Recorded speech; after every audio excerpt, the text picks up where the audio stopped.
Once you've ruled out the impossible, whatever remains, however improbable, must be true.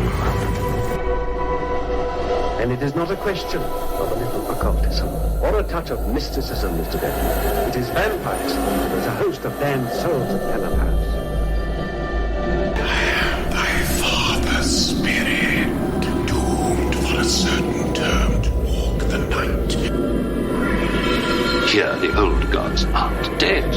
And what of the true god? He's dead. Can't complain. People assume that time is a strict progression of cause to effect, but actually, from a non-linear, non-subjective viewpoint, it's more like a big ball of wibbly-wobbly, timey-wimey stuff. You're listening to Paranormal UK Radio. Hi everybody, this is Irene Allen, the host of the Paranormal UK Radio Show, the flagship show of the Paranormal UK Radio Network, and I'm not going to get this wrong tonight. I'm here with Mark Johnson. Oh my God, I am impressed. You got it all in one take. I did, didn't I? And one bloody breath. will wonders never cease? Oh, God almighty. Well, considering the technical difficulties we were having before the show started, you're sounding pretty good, so. Well, yeah.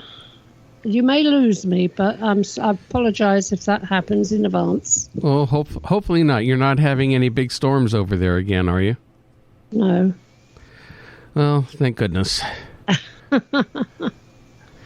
No storms at the moment. A little bit of rain here in Wales, but that's about it, really. But then again, it always blasted rains in Wales. Yeah, well, yeah, you're there on the coast. Yeah. See, I'm just directly across the ocean on the other coast, facing you, and it's just cool but nice today. Oh, was you the little tow rag that was waving at me across the water then? Yeah, you see the finger sticking up? Yes, I did. Uh-huh. I gave you 2. Oh, gee, that's good. Double-barreled. Double barrels, yeah. Yeah.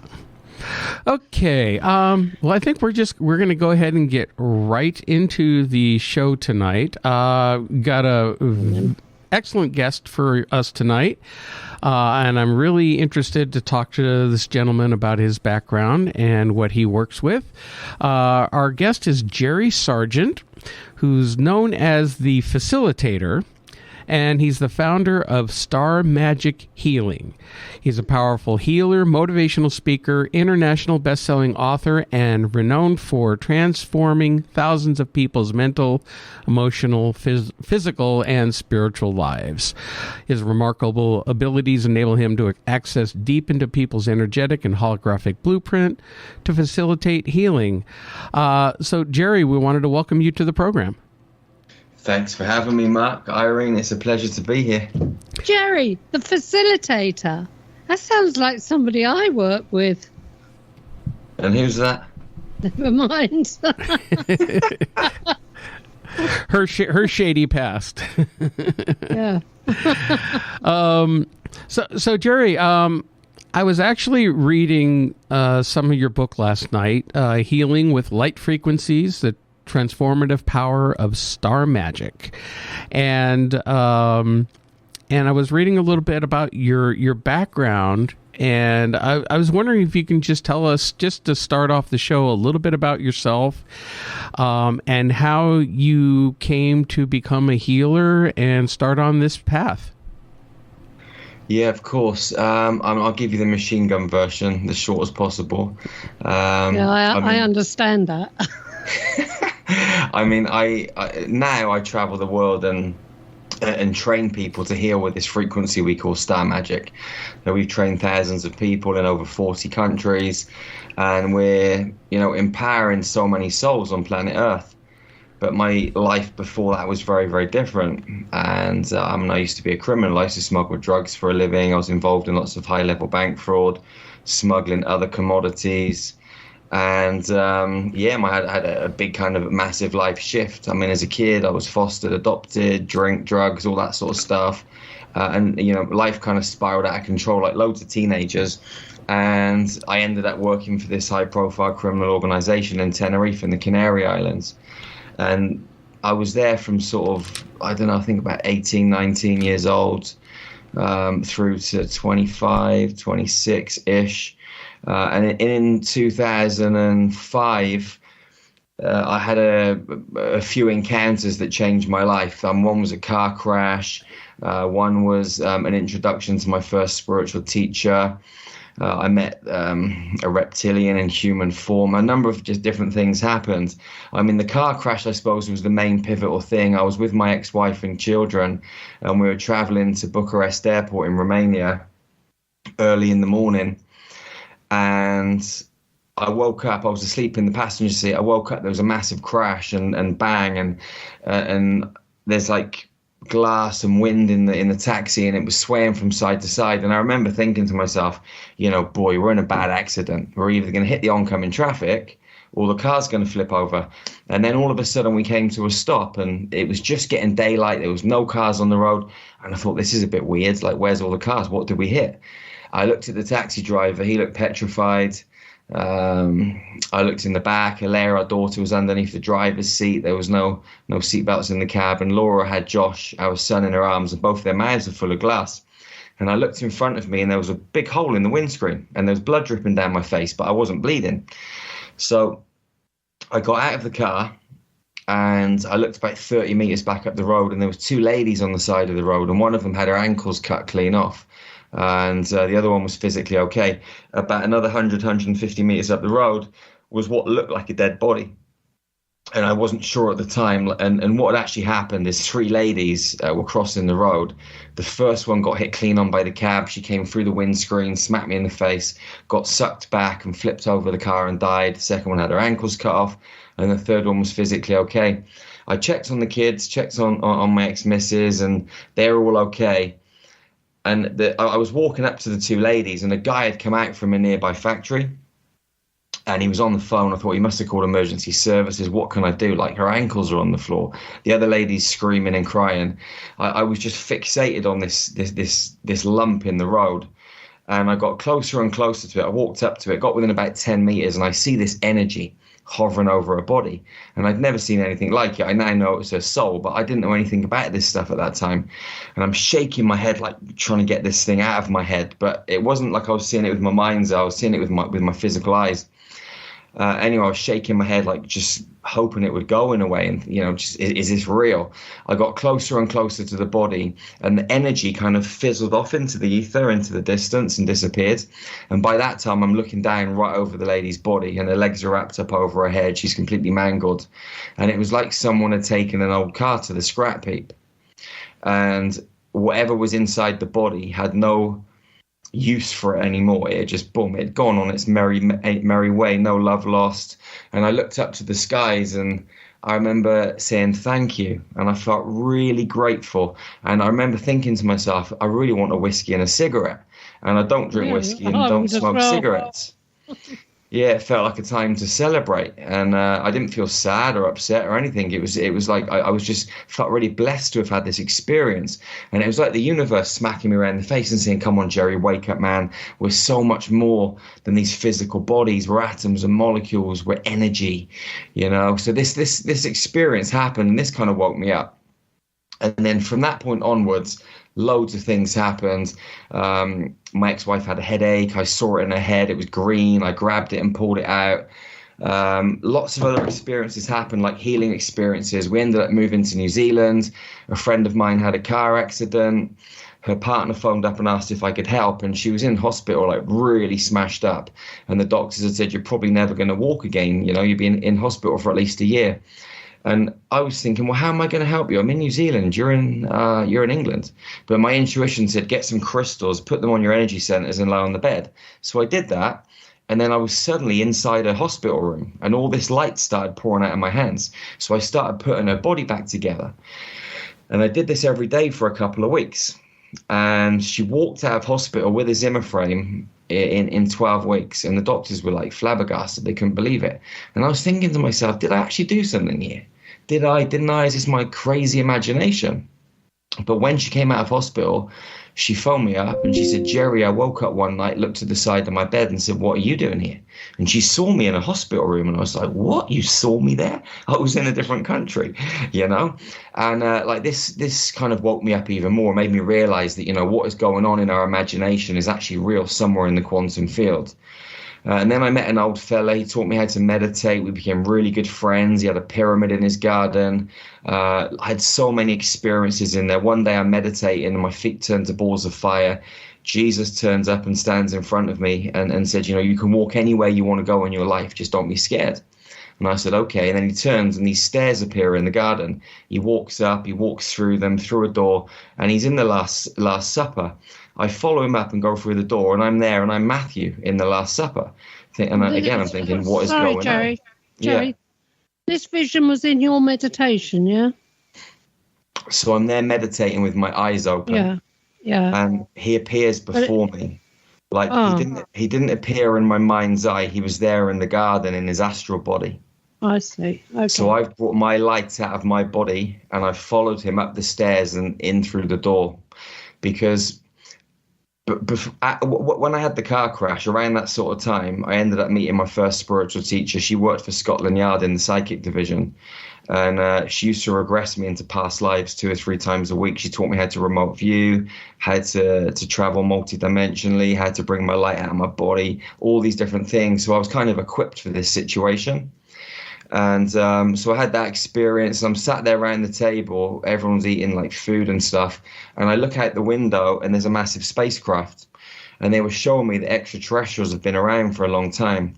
So had that experience, came out of the room, down the steps, and I walked back into my body. And then about 2 weeks later, I'm meditating again with my eyes open, because this guy Michael taught me to meditate with my eyes open. And this space pod landed in the garden next to me, and there was a blue being inside of it. So I've brought my light out of my body. I've gone and jumped inside, and we flew through a tunnel, like a portal, for about 4 or 5 seconds. And when we came out the other side, there was beach, water, and like some kind of like land. We were on Alpha Centauri, and I don't know how I knew that, but I just started downloading information. So I've got out of this space pod, walked up the beach, and there are about 200 of these blue beings, and I knew they're from Lyra, and I'd never heard of Lyra, I'd never heard of Alpha Centauri, and these beings came up to me and hugged me. And when they hugged me, the love that I felt was just, I can't even describe it. It just felt like I was home. And I didn't want to leave, you know. And I started like knowing like how long the women were pregnant, what sort of foods they ate. This information was just coming to me. So I was like, I hugged them back, and we were in this kind of like embrace for a little while. And then they kind of cleared a pathway for me. And one of them led me up the beach and through these trees, like this jungle area. And within the jungle, there was a building that was made of light. And we went into the building, and there was this really old, ancient blue Lyran being. And it was like meeting an elder. And this being asked me to kneel down on the floor. So I did that. And then all of this orange light started downloading into my crown. And it was full of all of this geometry, but not like the geometry that you get in the textbooks here. It was this bendy, swirly geometry that kept morphing and changing. So I had this experience, and then 2 of them like picked me up underneath my armpits and frog marched me back to the space pod, stuck me inside. We flew back through the tunnel. I got out, went back into my body, and then nothing happened for a couple of years. And then one day I woke up and I knew we had to go back to England. So after badgering my missus and kids for a few weeks, they didn't want to go. They ended up agreeing, and then we flew back to England from New Zealand. And that's when things kind of went into overdrive. I was out running one morning. I saw some fairies flying around a tree. And I stopped, and I'm looking at the fairies. And then an angel comes down and says, "My name's Archangel Gabriel. You need to write a book." And I said, "Okay." I said, "What's it called?" He said, "Into the Light." He said, "It's about your life story." So I said, "Okay." So I ran home, I opened up my laptop, and I wrote this book in 4 weeks and then published it. And then once I published it, I started seeing all this geometry everywhere, the same geometry that I had in the orange download of light. And I was saying to my guides, what am I supposed to do with it? They said, you've got to meditate more. You're just not meditating enough, Jerry. You're not connecting. You're not going deep enough. So I started getting up at 5 o'clock every morning and meditating with my son, Josh. And we ended up going into these mystery schools underneath the pyramids in Egypt. And we were sat in these classrooms and at these little kind of old wooden desks like you get when you're 5 or 6 years old at school. And I was looking left and right, and there were loads of other human beings in there. And there was a guy at the front of the room with these scrolls. And the scrolls had the codes on that I was seeing in the empty space, and the same codes that got downloaded on Alpha Centauri. We went every day for 2 hours, sat in these classrooms, and they showed us how to heal people using these codes. So people then started coming into my life that needed healing. So I was like, well, let me just see if this stuff works. And it was working. And I thought, you know what, maybe I can actually start a business and make some money out of this legally for the first time in my life. So I decided to go to a Mind, Body, Spirit festival. And I made up some little flyers. I took my book into the light with me. And I said to people, you know, I'm going to give away 3 free healings at the end of the weekend. And if you put your name down, I'll draw them out of the hat. And about 70 or 80 people put their names down. And I phoned every single one of them and told them that they'd won just so I could practice. So I had like 78 or 80 odd people to practice on, and people loved it. So I started asking people for testimonials, and I was getting video testimonials. I thought, you know what, I'm going to start a website, call it Star Magic Healing. And there's reasons why I called it Star Magic Healing. And then once I started the business, the Blue Lyrans came to see me again, told me that I needed to write a book called Healing with Light Frequencies, The Transformative Power of Star Magic. And they also showed me the Christ consciousness grid of the planet. And around it were all these lights. And I asked them what they were, and they said, they're healing centers. You've got to build them. I said, well, if I build them, who's going to work in them? They said, you need to train people. So I said, okay. Again, I ran home. I designed this training program based off the back of the book. And people just turned up the next February. That was in 2017 from all over the world. And since then, we've trained thousands of people in over 40 countries. And we're in the process of building our first healing center in Transylvania in Romania. It'll be ready at the end of next year. We got land in the UK. We got land in Madeira. We're buying different parcels to build these things. It's all just happening. And all I'm really doing is just following the guidance of these blue beings that picked me up in a craft one day. So yeah, that's kind of like, you know, the shortest version possible of explaining kind of how I got from where I was to this point. Wow. Yeah, you certainly moved through that one, Jerry. Yeah, there's a lot of information to go there. Well, Jerry, let's back up a bit to your earlier life. Now, I understand you were living a much different life as a criminal and involved in a lot of negative things. But did you have any experiences, even as a child growing up, that would seem unusual, whether paranormal or spiritual? Or how would you describe your early life in that way? Anything else? It's a really good question, Mark. So, like, there's different ways of looking at it. Like when I was a kid, I would have. I mean, even up until about, say, 5 or 6 years ago, I would have turned around you and said I had no experiences as a child. My parents didn't. They took me to church once. They weren't religious. I didn't believe in God, the universe, spirit, none of that stuff.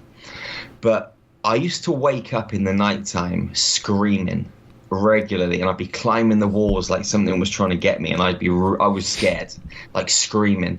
And then I'd be running around the house, and my adoptive parents would be like, "Come on, Jerry, it's okay. You know, come back to bed. It's just a bad dream," all that sort of stuff. About 3 or 4 years ago, I was working in Turkey. And I'm working on this lady in this healing center. And as I'm working on her, this Baphomet, like a goat being, comes in behind me. And all of this fire starts coming down through my back and my arms. And it got to about my elbows, and I stopped it. So I got this being out of my space, got rid of it, did what I needed to do, and carried on working. That night when I went to the gym, I set up a circuit. And this big guy came over and started moving my weights around and got really angry with me. The next night I saw him, he was lovely. So I knew that night before something had tapped into his consciousness to try and like irritate me.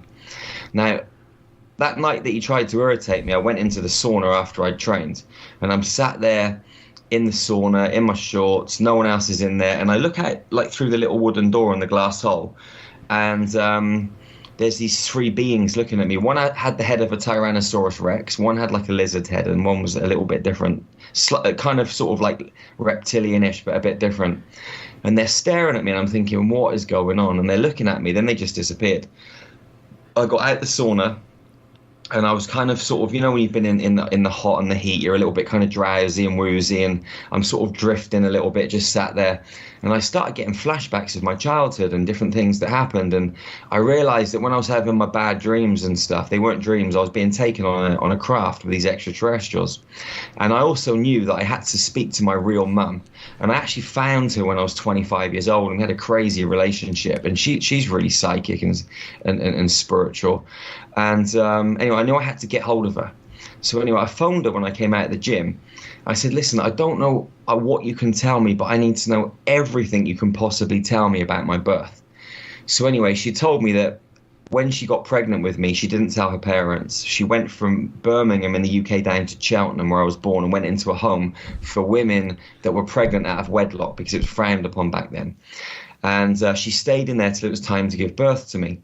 When it was time to give birth to me, they took her into this room, and they left her there for 13 hours, exactly 13 hours, which is an important number. And she was crying. No one came to see her. And literally a few minutes before I was going to come out at 3:50 in the afternoon, which is an 8 numerology, again, a really important number in my kind of experiences, two men in black masks came into the room, and a nurse in a mask. They didn't say anything to her. They just parted her legs. They got a massive pair of scissors, and they started cutting her vagina. And they just cut her and ripped me out, put me in another room, didn't let her touch me or anything. And then they walked out of the room. They left me crying in one room and her screaming in another room. And they left her there and me there for hours. And then they came back in a few hours later, and they stitched her back up with no medication, then took her back, and she had no contact with me. And she started telling me about, the father. She never knew who he was, but he had blonde hair and blue eyes. And she knew that I had the different strands of DNA from different kind of human lineages. And I started to realize that, I actually came to Earth really to share star magic, but certain forces kind of had me earmarked and wanted to kind of traumatize my mother, to traumatize me, to fragment my consciousness and take me on a really dark and destructive path as early as possible. When I was 2 months old, my first foster parent raped me. So all of this information started coming back, and so I realized... 2 months old? At 2 months old, yeah. Oh. So I started to realize that, this started really early on, but I just forgotten so much. And I started then to sort of get recall of my memory and stuff. So that happens to a lot of people who are involved in this or who are this connected. They've had experiences most of their life, but they tune them out. I know Irene, I used to always complain saying nothing ever happened to me. And but then when I start to examine my life, I found many, many different times in my life when I would have spiritual or paranormal types of experiences. Everything from hearing my name being called to out-of-body experiences to lots of different things.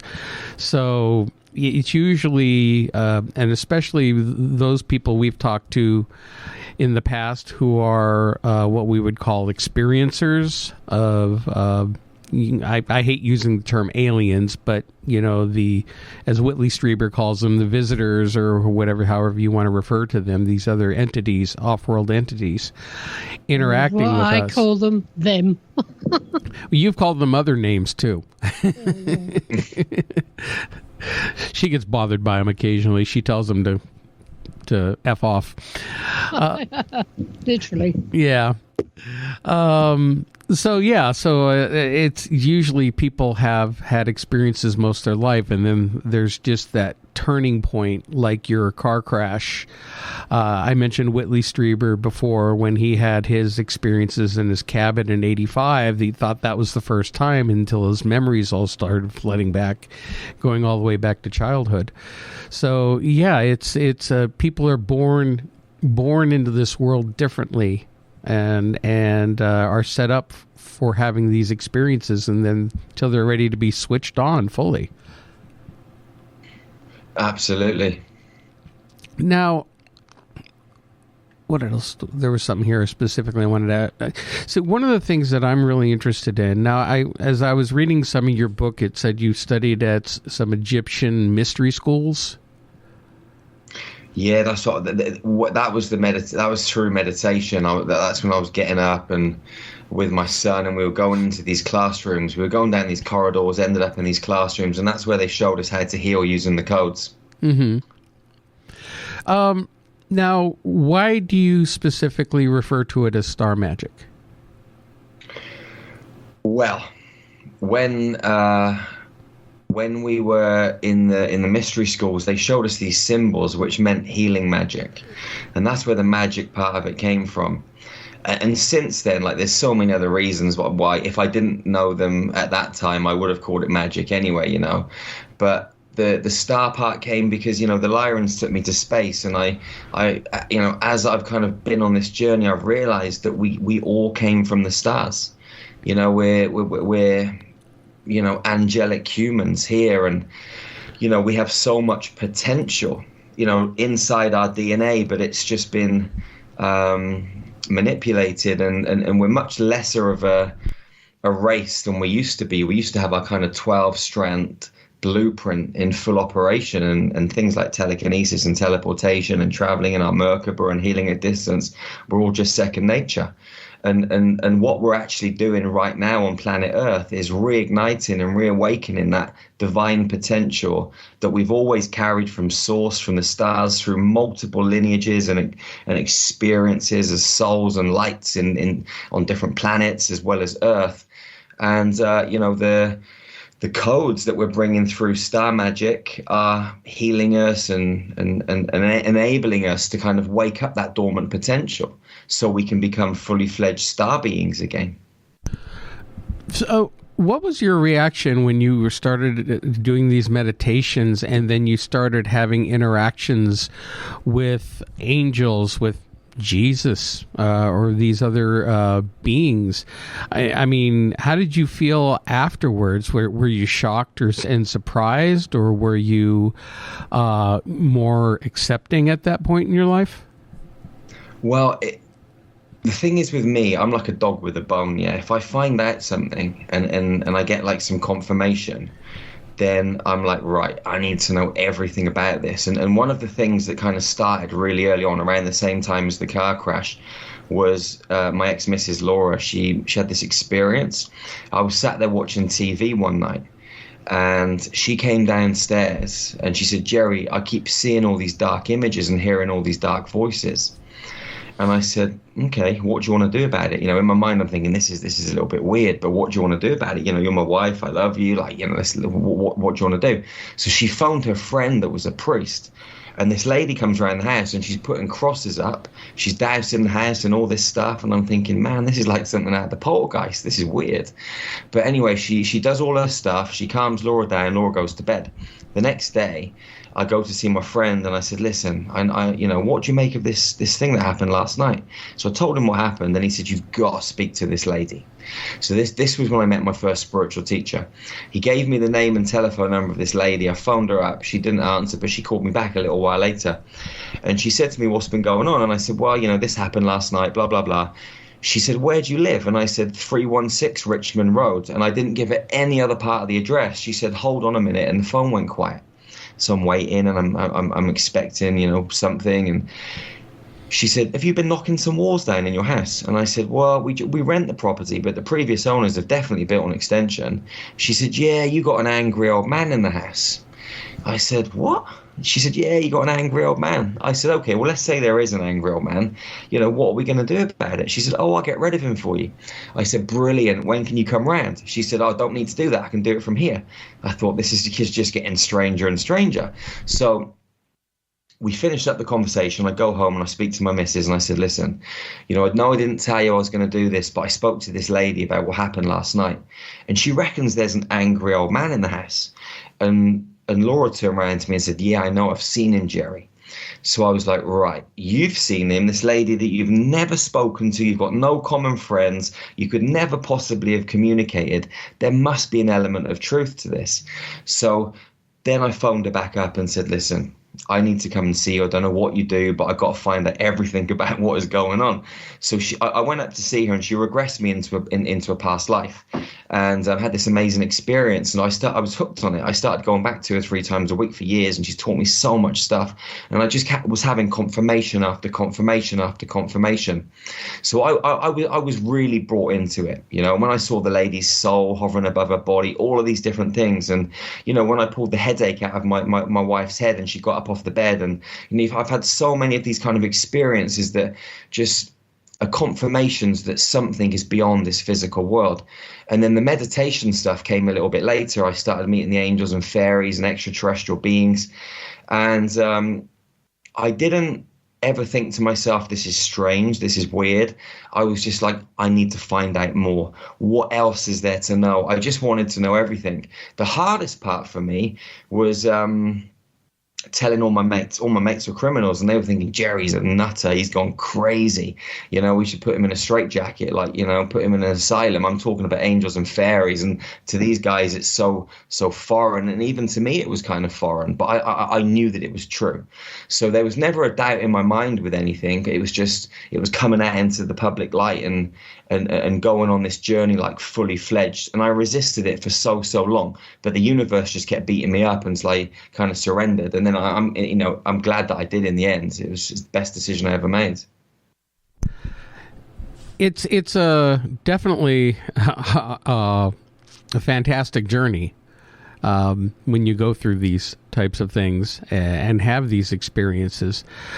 Now, I specifically, if you can indulge me for a second, I want to tell you a little bit about something that I've gone through, and this is why, as I mentioned before, when you were booked to do this show, something had happened just a few days before for me. Now, I've always been on a spiritual path the last 30-something years of my life, almost 40 years now, good Lord. And I started learning a lot of shamanic practices and other types of spiritual teachings and healings, but I took a year-long course in shamanic healing and as a shamanic practitioner. Now, since that time, I haven't really used it much because I've been caught up in everyday life, and I'm trying to get back into what I feel like I'm supposed to be doing, because my day-to-day life right now is not what I'm supposed to be doing. And so I tried meditating, which I've always struggled with. Nothing ever seems to happen, or I get brain clutter, and not much happens with that.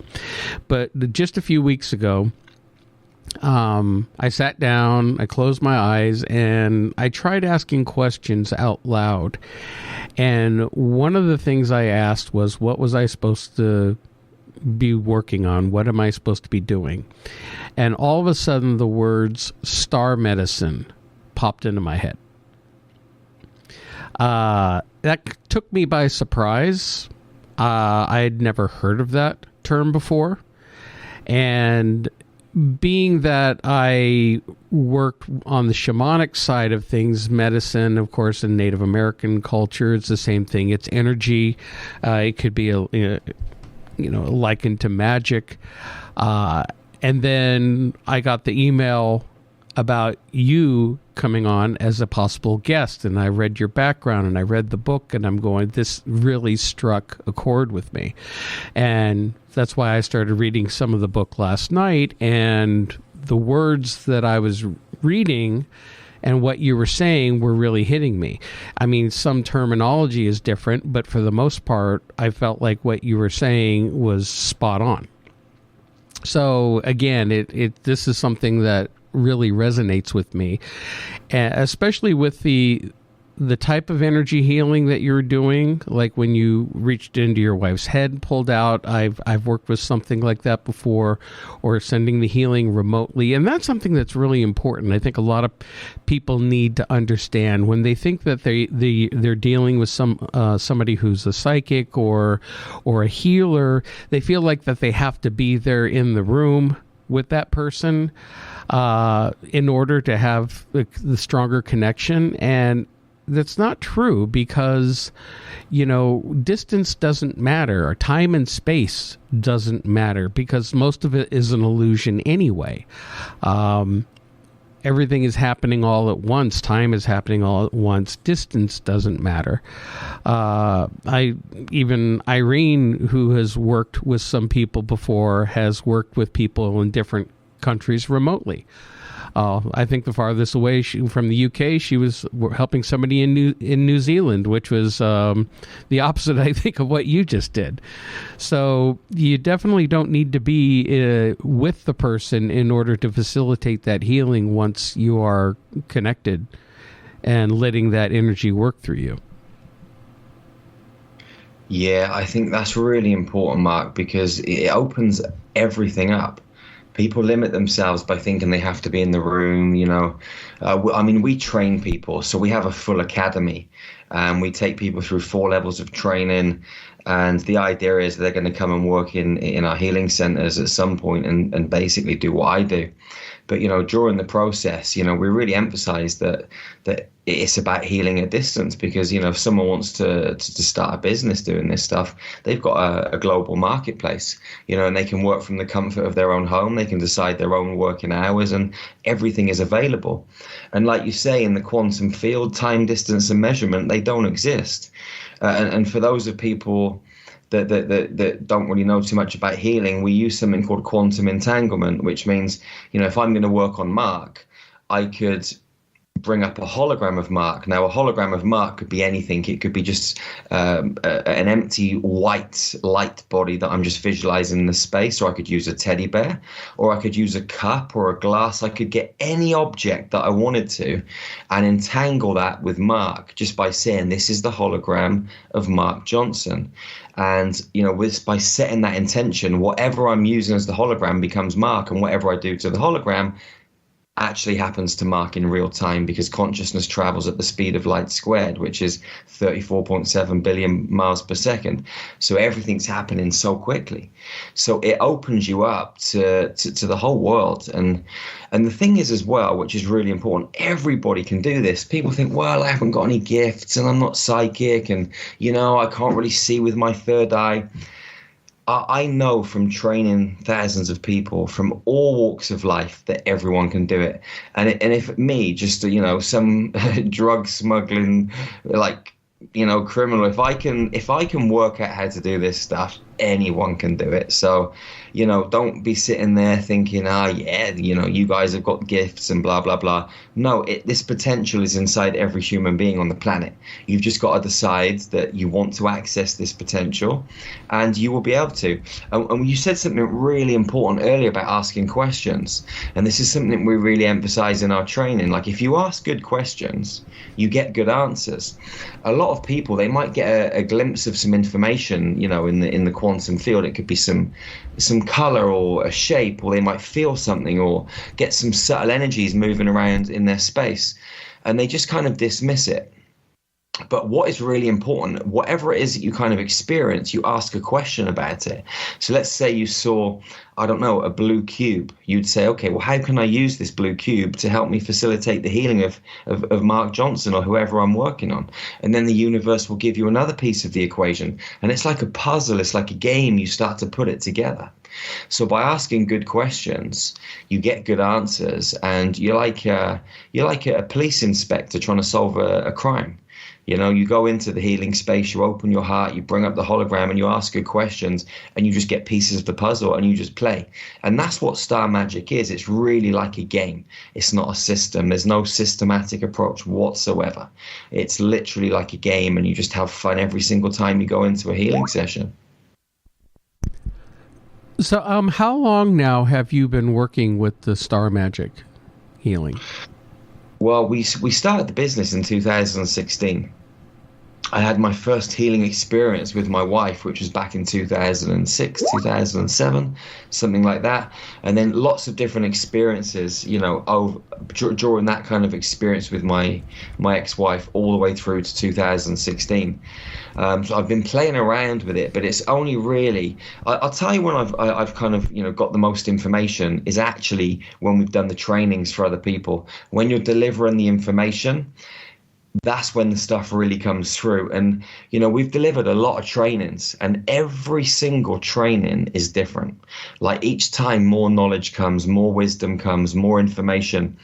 And, the frequency is getting stronger and stronger. And the data and the information that we're bringing through is just, it's just mind blowing.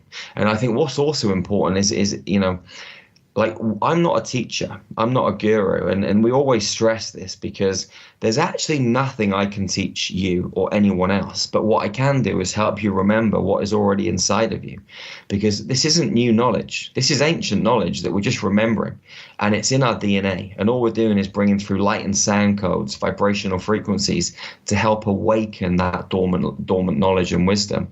And that's why you said to me, when I read your book, it felt familiar. It felt like it resonated with me. That's because it isn't anything new. You know this stuff, Mark. Like everyone that comes to our training, they know this stuff. The reason they're pulled into it is because they feel the familiarity. They've used this stuff before, and, by coming to the training, they're just getting access to something that they've known for billions of years. Now, when you're doing your work, now you have had connection and dealing with different types of entities and beings. Is there any particular types of race or entities that you deal the most with? Well, it depends on what front, because there's beings that you get along with very, very well. And there's other beings that you don't get along with very, very well. And quite often, you have quite a lot of encounters with the ones you don't really get along with very well as well, because they're always trying to interfere and, put a spanner in the works to stop, certain pieces of knowledge being shared with our community. When we're working with, positive beings, work with the Lyrans that have always been with me since day one. We work with a lot of Lyrans, a lot of feline seraphim beings, which again come out of the Lyran system. Anuhazi. We work with some Palladians. We work with a lot of insect beings. Beings that we call blue devis, the blue devi angelics. They're like these kind of electrical butterflies. They're absolutely phenomenal, and we only got introduced to them about 18 months ago, and they've been working with us in our healing. They've taken the healing to a completely new level. On the negative side of things, we have encounters with a number of different beings, like, Anunnaki beings, and there's so many offshoots and hybrid species from all of these kind of strains. But we work with some really positive reptilians and some negative reptilians that we kind of have battles with, draconian beings, sometimes mantis beings, different beings, sometimes greys, different types of greys, tall whites, different kinds of negative beings. But this is the game, and I think what's really important is, regardless of what's happening, you just stay in love, high humor, and any of these negative entities, they can't touch you, and they can't get anywhere close when you're staying in that high joy vibration, that high bliss vibration. But the Lyrans, the feline beings, the blue devis, they're the ones that really help us in our healings. We've also got some ETs that have got crafts with healing chambers. So we'll take our clients onto these crafts for psychic surgery. There's also some psychic surgeons that we work with underneath the pyramids in Giza, which we performed some incredible operations with. I remember when all of this stuff started happening, this was back in 2015, before we actually launched Star Magic. I was putting some videos up on YouTube, and a guy got in contact with me who had like tumors in his belly. He had diverticulitis, peritonitis, E. coli.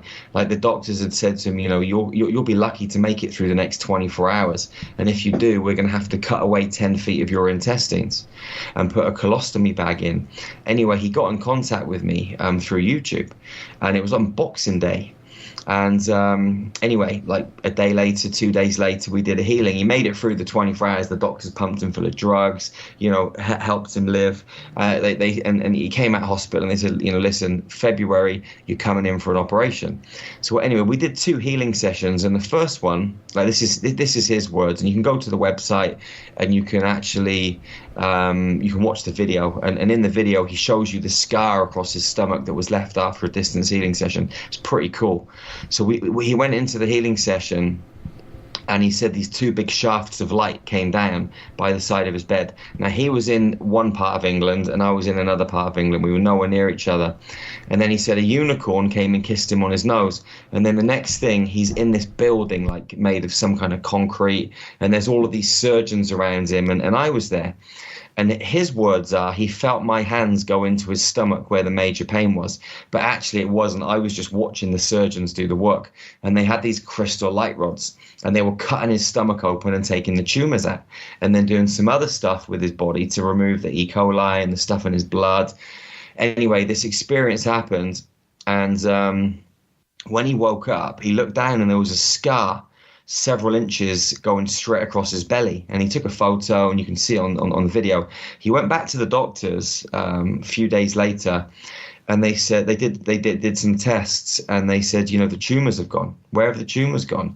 You know, there's no E. coli, there's no peritonitis, you know, all of this stuff, and no diverticulitis. You're clear. You don't need a colostomy bag anymore. You know, you look amazing. You look like 20, 30 years younger, you know. And he just said, I had a psychic operation, and he just smiled and walked out. And these kind of experiences have been happening. And when you kind of open yourself up to this work, like there are many, many beings in the field that will come and help you. But there are many, many beings that will come and do things that won't help you. So you have to use discernment in every single situation. You can't just trust everything. You know, you've got to take precautionary measures. And this is the kind of stuff that we show people, you know. But there are some incredible beings that will help you in so many different ways. And they have technologies that we don't have here on the planet. Well, what types of beings do you think are working against us, and why do you think that they're trying to keep humanity dumbed down and not able to connect on this spiritual level? Well, this is a really big question, man. So, human beings are the guardians of Earth, and we are the guardians of the Stargates. There are 12 primary stargates, 12 secondary stargates, and some other stargates here on this planet. And stargates enable interdimensional and multidimensional travel. And humans carry the crystal keys that enable us to access the stargates. And if humans weren't here, the stargates would close permanently, and no other beings would be able to come into planet Earth or away from planet Earth. Okay, and the Stargate system that we've got here on planet Earth is one of the best. You can get anywhere from Earth. Now, if you go back 750 billion years to the Lyran Wars, there were certain like fallen Elohim beings that wanted to control through power and manipulation. And there was something in space. There was this agreement called the Emerald Covenant, and the Emerald Covenant was basically the law of one, where we have to live with love and compassion and treat each other like brothers and sisters and love each other and be kind to each other. But these negative fallen beings wanted power and control. So what they did is they blew up Stargate number 11, which is in the Lyran system. Later on, they blew up Stargate number 12. And what happened is our matrix it used to be connected to the Andromedan galaxy, and it fell away from the Andromedan galaxy. And it became like this matrix that wasn't connected to the whole anymore. I mean, it was on one part, like energy could flow down from the primary light and sound fields of source energy to hold the matrix in place. But the beings that were here in the matrix could not leave. So what happened is there was finite energy, and these beings did not want humans, the angelic humans, because they were so powerful. The angelic humans, that's what we used to be. They wanted to dumb us down. They knew that they had to keep us here to keep the Stargate system alive, but they had to keep us dumb and stupid. Otherwise, we'd remember our power. So over many, many, many, many years, we're talking billions of years, they've genetically raped and pillaged and spliced and cloned and smashed our DNA. And, you know, we have that kind of double helix, 2-strand, 3-strand. Some people are bringing on online strand 4 and 5, but we have this original 12-strand DNA template. And the reason that we're all here on planet Earth right now is to awaken those dormant genetic DNA codes and activate our full crystalline blueprint, so we can connect to the crystal core and allow these kind of 12-dimensional currents to run through our system to enable our full potential to come back online. So the negative beings, they're scared. And the reason they're scared is because they have got finite energy, and they use human beings to collect energy. You know, if you look at all of the like sites around the planet, churches and cinemas, they're all built on ley line structures. So whenever there's fear and negative energy, they draw it down into the ley lines, they collect it in crystals around the planet, and they use this energy to feed their own system. They're basically feeding off of energy, off of frequency, off of code. And so they're raping us and pillaging us and all of this stuff, and they need to keep us dumb so we don't remember. Because if we remember the truth and our own divine potential, then we're going to stop that happening in a heartbeat. And this is the stuff that we're sharing with people. You know, you can't come into these beings can't come into my space now and do anything to me. Doesn't matter who they are, because I'm fully aware and fully equipped to deal with any situation. And all the people that we train, we get to this state of consciousness too. And many, many people around the planet, other groups are doing the same thing, and consciousness is expanding. And the human population is expanding consciousness and remembering the truth that we are these divine angelic humans that carry so much potential. And they don't want us to remember that, because once, you know, we remember this stuff, it's like opening Pandora's box. You know, we regain all of our abilities, all of our skills, and the game's over. And they don't want the game to be over. They want to keep masquerading, hiding behind the scenes, and keeping us locked in this illusion, locked into the mainstream media, locked into everything external, thinking that it's going to make us happy. Cars, watches, clothes, all of this stuff to feed our ego. But really, by taking a deep dive into our heart, that's where the magic lies. That's where the love is. That's where the potential is. So it's a game of energy. And we're in a spiritual war, and it's a game of energy. Why Earth? What is so important about this planet that the Stargates would be constructed or placed here? You know, we seem to be in an insignificant solar system and an insignificant part of the galaxy. And so why all the focus on this particular planet? Well, I wouldn't say we're in an insignificant place, because if you actually, I mean, if you look at, like, you know, what we're taught at school, yeah, I mean, you've got a few planets, you know, that we know, like Pluto and Venus and all these things, but there are billions of planets and many, many species. And actually Earth itself was originally kind of earmarked for a living library, the crystal content, the gold content. One of the things that the Anunnaki did was they messed up their kind of atmosphere. And because they're cut off from the rest of the system, right? They have this finite energy. So one of the things they do is they take gold, and through kind of some kind of laboratorial chemical process, they create this white gold powder, and they eat that, and that keeps their frequency in a certain state. And so what they did is they came to Earth to mine the gold. They also created a slave race. You know, some humans were created as a slave race to mine the gold for them, and they use that gold to repair their atmosphere, so they can keep their energy better, so they can prolong the life, prolong the inevitable. Eventually, I mean, it's not going to go on forever. They are going to turn back to stardust. They're not going to be able to. They're not eternal beings. Like, we have the potential within our own DNA to become eternal beings again. We're not actually supposed to die. we're supposed to be immortal and eternal and just live forever, and to be able to take these bodies through the Stargates, through different dimensional matrices, and go and experience different places throughout the multiverse. So Earth itself is like a living library, and with the crystal content, you can store a lot of information. At the same time, the planetary architecture and the Stargate structure that was initially put here, it is a lot more advanced than a lot of other Stargate structures, because if you go to some planets and you access a Stargate, you might want to go from one planet to another planet, but to get there you've got to go via a third planet, okay? Because that's just the way that it's set up. It's like in England. I live in Cheltenham, right? And I might want to go to Aberdeen in Scotland, but on the way I've got to go to Birmingham and then to Leicester to fuel my car. Okay, it's a little bit the same. Like on some planets, you might have to go from one planet to another to get to the third. Now, the planetary Stargate system on Earth, you can get pretty much anywhere in like one jump. So it's a really important system. And, if you look at all the wars that are fought around the planet, like they're not fought over religion, they're not fought over oil, they're not fought over gold and money. All of this thing, religion, it's all BS.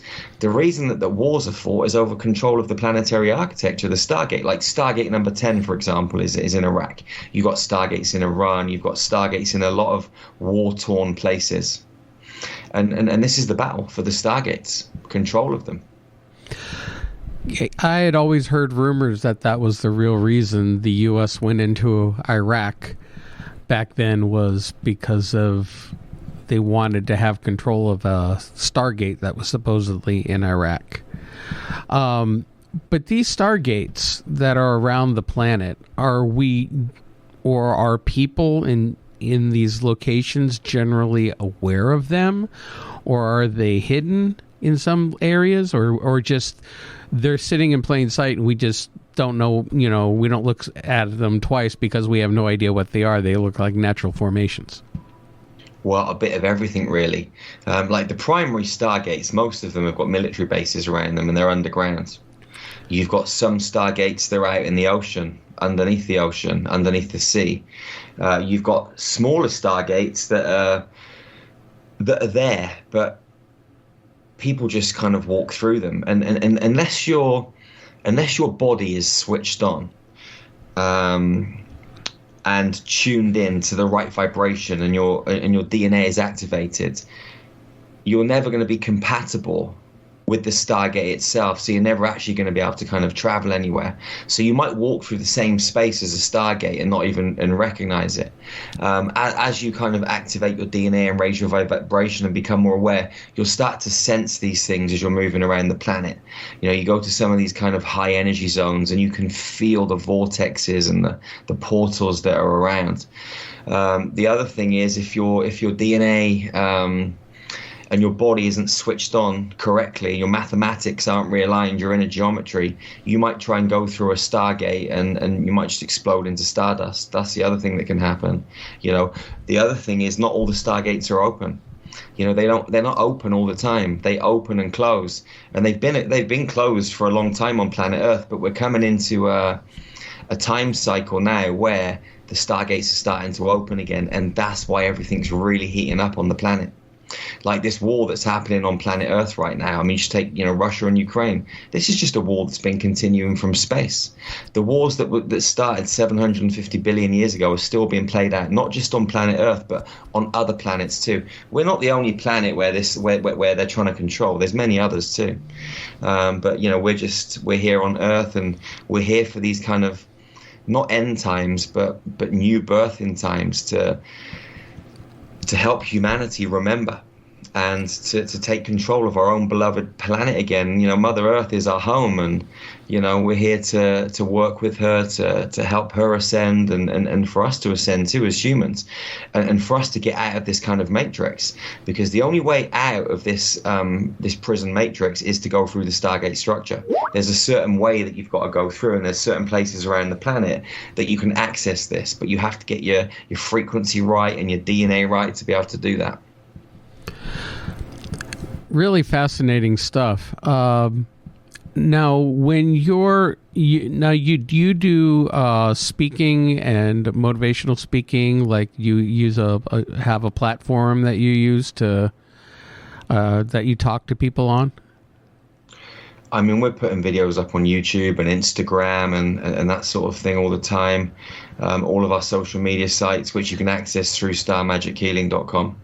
And we're always doing interviews and always out there. And if you go to the website, we're doing stuff all the time. I mean, every single week there's weekly meditations, and we've got a membership group. We've got online trainings, in-person trainings. We've got 2-day workshops. We do plant medicine retreats. And there's so many, places that we can engage with people. They've just got to come and have a look at what's going on and see if they like what they see. Okay. Now, Mark, I'm sorry, I'm getting a bit sound going in and out. Oh, that's okay. Well, that's why I'm keeping quiet at the moment. Well, do you have any other questions that you'd like to ask, Irene? No, I'm trying to listen. Okay. All right. Not a problem. So with humanity, and you say that we're the guardians of the earth, which, well, quite frankly, we're doing a really crap job of it lately. But we have the key to these Stargates. Literal keys. I mean, in what way do we have the keys to these Stargates? Is it our potential? We are the keys. We are the keys. Our own architecture, our own geometry. They're embedded within us, like they're holographic keys that are held within our own divine templates. We are mathematical equations, and as we activate our own kind of like blueprints, these crystal keys are just there, and we're like the keys themselves. So when we're activated, we can just walk through these Stargates. Okay. What about with people who are able to, and you have done this too, is it necessary to use these Stargates to travel if one can astral travel to other dimensions, other realms, other worlds in a non-physical form? Or are these Stargates built and meant to physically travel somewhere else? Absolutely, the Stargates for physical travel. Like, I mean, we can astral travel to other places around the planet. We can astral travel to places on other planets, through meditation, through different techniques that we utilize to bring our light from our body and move our consciousness from one time-space coordinate to another time-space coordinate. Remote viewing is something else, slightly different, but you can access information in other spaces with your thoughts, with your intention, with your energy. But for us to physically move out of this matrix, we're going to have to go through this Stargate structure. Well, what about with the traveling that you have done out of body in the visions where you go to the Lyran system, you interact with these beings, you're hugging these beings? That's all done on a non-physical level? Yeah, I mean, when I had the experience with the Lyrans, I brought my lights, like my consciousness, my frequency out of my physical body, and walked into the craft, got inside, and then my consciousness, like when I was in that state, there was no physical body. Like I was literally, all of me was inside that craft, but my physical body must have just been sat there in the chair, like, I don't know what it was doing, but I had no recollection of it. Like all of my consciousness was there inside this craft, and then we flew through this tunnel, which must have been some kind of like portal system, because this is how I really discovered how to kind of like move your consciousness from one place to another. Because what happened when I got in the craft, it was like the craft had somehow connected with my own consciousness, and my consciousness connected with the craft, and I was shown the other side of the tunnel. before we even moved in the craft. And then so my consciousness kind of, like, part of it went to the other side of the tunnel. I saw the beach, I saw the water, I saw where we were going to. Then we flew through the tunnel, and it's like the rest of me caught up with the first part of me that had gone through. So somehow the craft had positioned my consciousness in a future location, which wasn't really future, but it was another kind of coordinate somewhere in the universe that I was going to go to. So this is when I realized that you have to kind of project yourself into the space to then be able to bring the rest of you there. And this is still something that, you know, I don't fully understand, but this is something that, you know, I want to, and I'm sure over the course of, you know, however long the period's going to be, we're going to get this kind of full remembering of how to really do this stuff. So what has been your biggest challenges to date in trying to bring this message and trying to help people reach and learn more about this type of healing? I mean, so many things have happened to try and stop me. I mean, you know, I think a year after we started, I got arrested for healing people with cancer. You know, I went for a 2-year court battle, which was, I mean, it was interesting. Again, this taught me a lot, because what happened is I worked on this lady in India who had fibroids and tumors. We did 3 healing sessions. Her tumors had gone, the fibroids had gone, and she got the doctor's medical notes from before and after the 3 healing sessions, and it showed that there was nothing there. And she made a little video, and I put the video up on YouTube, and the title of the video was Alternative Cancer Treatment.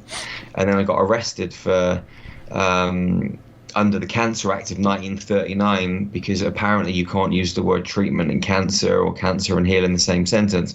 So I went through this kind of court case, and I got a private investigator to have a look at it for me, and they found out that actually the people that were taking me to court were the cancer charities that funded the investigation. And then all sorts of things started appearing online. There were pictures of me with light coming out of my hands, calling me Harry Potter and all this sort of stuff. And loads of doctors had put loads of crazy comments saying I'm this and I'm that. And to be honest with you, I thought it was a great thing, because it got Star Magic so much business. Because when you searched my name, all of this crazy stuff come up, and there were a lot of people that wanted to see what it was all about. So we ended up going through this kind of court case. I was in New York, actually, speaking at the Conscious Life Expo with my children, and because when I split out with my missus, they travelled everywhere with me, so they've been with Star Magic from the start. And we were doing this talk in New York. I flew back to London, landed at 6 a.m. with the children, and we had to be at court at 9. So we went straight to court in London. The children had to wait outside because they were under 16 then. And anyway, the judge turned around to me and said, you know, there's nothing I'd love more, Mr. Sargeant, than to lock you up and throw away the key. But I can't. My hands are tied because you've got 2 children that depend on you. So they ended up giving me a £6,000 fine and just, you know, and saying on your way. So I've had lots of kind of challenges where, you know, different things have stepped up to try and, you know, put Star Magic down, but I just see them all as great opportunities. Like, I never see anything as a challenge. I never see anything as bad. I just see everything as an opportunity to grow. And I try and, you know, see where I can learn, where I can grow, what information I can grab from each situation and utilize it to grow Star Magic. So everything that, you know, has been some kind of challenge, I've just utilized it to our advantage. And this court case and this cancer kind of case was just something that we utilized big time. Now, you also run a foundation. Could you talk a little bit about that? Yeah, I mean, this is really important, actually, because this is one of the things that really changed me. Because back in 2006, 2007, 2008, 2009, just, you know, I was we were doing a lot of like bank fraud, and we were stealing millions of pounds from banks in England and Europe. And, you know, all the time I was getting big bags of cash, hundreds of thousands of pounds, like, you know, regularly. And for some reason, I decided that I wanted to give some to charity. So I spoke to a friend and said, listen, how could I anonymously give this money to a charity? So they put me in contact with this charity in Africa. So anyway, I sent this cash off through my friend. We got it into the banking system and sent it over. And then we got letters back saying, you know, we've built these schools and these water pipelines and this sort of stuff. And it made me feel really, really good. And I felt like Robin Hood, like stealing from the rich bankers and giving to the poor. And this started to change me on a deep level. And from that point forwards, I've always wanted to give back. So when we ended up going to New Zealand, we started we set up a health and fitness center and a mixed martial arts gym before we came back to England, and we were doing like charity events for abused women and different things. And through the gym, we were helping a lot of people too. And then when we moved back from New Zealand, I ended up taking my daughter to the Philippines after the typhoon Haiyan had hit, and we rebuilt villages and put permaculture projects in place. We did some motivational talks for the government because, you know, their heads were fried with what was happening. So we did that, and then since then we've done loads of other things. I mean, at the moment we give regularly to a charity in Africa. We went to Cambodia a few years ago. We went into the jungle. We did some stuff with the schools there. We worked with some charities that worked with abused children that have been put for prostitution and child trafficking and all that sort of stuff. So now we've got this foundation, and like all the time we just give back. Like, it's really important to give back. So every year, well, the last 2 years we haven't because of this crazy world situation, but up until that point we were going and, you know, just taking money and a team and going to different places around the world and doing work. You know, some kind of charity work. And for me, it's a really big part of what we do. We have to give back. We have to help those that are less fortunate, whether they're here on our home turf or whether they're somewhere else in the world. Like, whatever arises, we just sort of go with it, you know. We haven't really got a plan, but just, you know, we've got contacts and we know people that need help. And we just decide, okay, this year we're going to go and do this. And that's what we do. So what's next for you? Where do you want to take your foundation or teaching and healings? I mean, where do you want to see yourself in the next 5 years?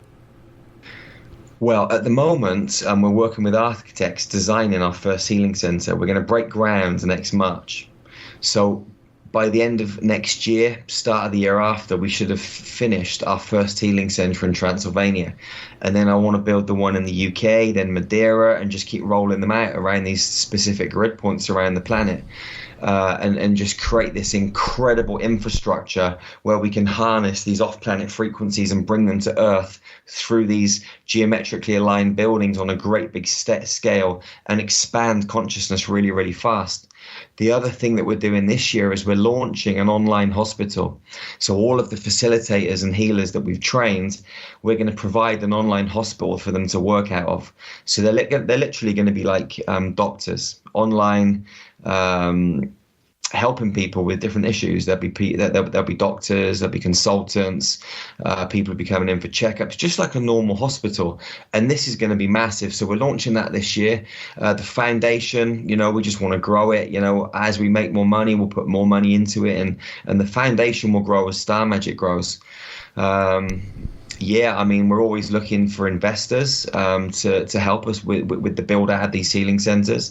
You know, we've got some we're speaking to at the moment that are helping us fund the first few.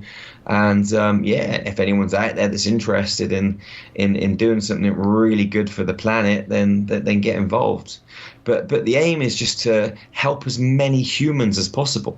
You know, I just want people to be free and to step into their power and to realize that they have all of this divine potential inside of themselves and to stop playing small, because most people come to this planet and they play a very small life. They just exist and they work for somebody else. They get a mortgage, they pay off their mortgage, and then they've got a few quid left over to live out their last remaining days. That's not living, that's not thriving, that's existing. And with the abundant resources here on this planet, nobody should be living and existing. Everybody should be thriving beyond measure and living at a level way beyond extraordinary. And through Star Magic and all the work that we're doing, I just want to empower people to wake up their inner sovereignty, to wake up that lion and that lioness inside of them, that god, that goddess, and, you know, to shine that incredible light that is inside every single cell of their human body, and just to be powerful, to take responsibility for themselves and to go out into this world and realize that They don't need any government. They don't need anyone to tell them what to do. There's no biblical figures. There's no hierarchical figures that can help them. They are the power. They are their own saviors. And I want everybody to realize this. This is the truth. This is the magic. And this is where we want to be. Just expanding consciousness and helping people become the most powerful versions of themselves. With some of the work that you're doing, especially working remotely, would you classify some of what you, when you're working in that capacity, similar to remote viewing? Well, yes and no, because there are times when you're working on a client and you're facilitating their healing, and you're tapping into past life experiences where their soul is having traumatic experiences in the quantum field that you need to access to enable you to do the work to create the healing for the human being that you're working on. So in those kind of scenarios, you kind of are remote viewing a past life experience. But again, like remote viewing itself, for me, is really about accessing data that is available now in this present day reality to help a present day life experience. But the two could kind of cross over at the same time. Absolutely. And I have to apologize. Irene wanted me to mention she's still having mic problems, so she's not able to join us back in the conversation. So it hasn't been as much of a three-way conversation as I would have hoped tonight. But we really appreciate you coming on. Now, how can people get in touch with you? Yeah, I mean, it's been great to be here with you, Mark, and big love to you as well, Irene, if you can hear us. And it's a shame you couldn't be on, but I'm sure our paths will cross again. But yeah, I mean, people can come to starmagichealing.com. If you go to starmagichealing.com, you can get access to, there's loads of free stuff. I mean, there's free meditations, there's weekly meditation groups, there's all sorts of stuff that people can access. You can get 7 days free access to all of our Ascension tools. There's loads of videos, there's all sorts you can tap into. And then if you like the experience, then you can maybe come on one of our trainings or a workshop or try out our monthly membership. You can get access to all of our social media sites through the website. You can speak to the team. If you want to come on the training, you can download the prospectus, read it. You can book a free call with one of the team that will explain to you all about the different levels of the training and how it can help you with your life. I mean, you've just got to get over to the website, starmagichealing.com, and then everything's there laid out for you. Okay, fantastic. And then, of course, there is your books. The one we've mostly talked about tonight is Healing with Light Frequencies, The Transformative Power of Star Magic. And now, where can people find that and your other books? You can buy that on Amazon. You can get it at Waterstones, Barnes & Noble, Simon & Schuster. You can get it on our website. I mean, there's loads of places you can buy it. If you just Google it, it'll come up and you just choose where you want to get it from. You can also get Into the Light, Maximum Wealth, some of my other books. And then this October, my new book, How to Be Superhuman, Live and Thrive in 5D, that's coming out, which is like a 500-page workbook with loads of tools to help you just live at a level beyond extraordinary and be superhuman and access this potential in your DNA. So, yeah. Fantastic. Well, Jerry, we've come to the end of the show. I just want to thank you so much on behalf of Irene and myself for coming on and talking all about it. This was very enlightening, especially for me. It really resonates with me. And I hope it resonates with other people out there as well. So thank you for coming on. It was a pleasure, Mark, and, just thank you for having me and wishing you all the love, luck, and happiness, moving forwards. Oh, and Irene just sent out a connection with you on Facebook, too, so she wanted me to tell you that. Okay, so, well, thanks again, and I want to thank everybody else for tuning in to another edition of the Paranormal UK Radio Show, the flagship show here on the Paranormal UK Radio Network. Thanks, everyone, for tuning in. You all have a great week, and Irene and I say goodbye, and we will catch you all next time. Have a good evening.